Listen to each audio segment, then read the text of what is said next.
అందరికీ నమస్తే. సో పొద్దున్న నుంచి తిరుపతి ప్రసాదం గురించి నేను మాట్లాడిన వీడియో, నేను మాట్లాడిన మాటలు చాలా మందికి తప్పుగా అనిపిస్తున్నాయి. సో ఎక్స్ప్లెనేషన్ ఇచ్చే ముందే ఆ మాటలకు ఎవరన్నా హట్ అయి ఉంటే డెఫినెట్గా సారీ చెప్తున్నాను. అండ్ నన్ను రెగ్యులర్గా ఫాలో అయ్యేటోళ్ళకు నాకు వెంకటేశ్వర స్వామి ఎంత ఇష్టమో తెలుసు. యూట్యూబ్లో, ఇన్స్టాగ్రామ్లో 3 నెలలు 4 నెలల సంధి శనివారాల వ్రతాల గురించి, వాటి డీటెయిల్స్ గురించి నేను చెప్తూనే ఉన్నా. అవేవి దేని గురించి ఎవరు మాట్లాడుకోలేరు. అన్ఫార్చునేట్లీ దీని గురించి మాట్లాడిండ్రు. ఏదైనా సరే తప్పు జరిగింది నా సైడ్ నుంచి.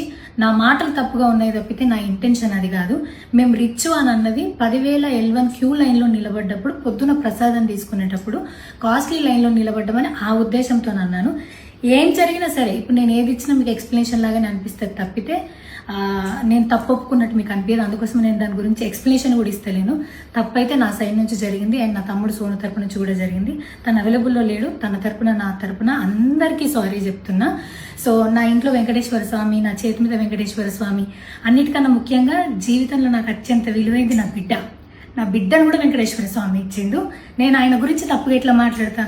అస్సలు ఆయన గురించి తప్పుగా మాట్లాడా. ఆయన గురించే కాదు, నన్ను రెగ్యులర్గా ఫాలో అయ్యేటోళ్లకు నేను అన్ని మతాల దేవులను మొక్కుతా, అందరి దేవులను మొక్కుతా.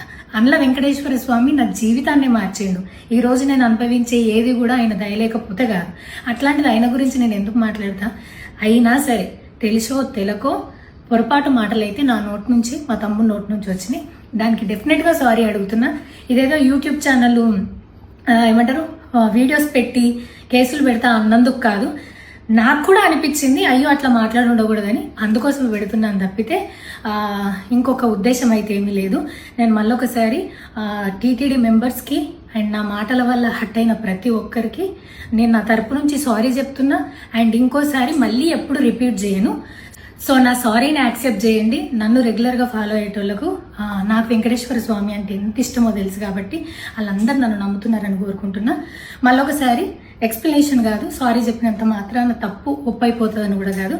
బట్ నేను చేయగలిగింది ఇది ఒక్కటే కాబట్టి మళ్ళొకసారి అందరికీ సారీ. అండ్ డెఫినెట్గా ఐ ప్రామిస్ ఇంకోసారి ఇది రిపీట్ అవ్వదు. Thank you.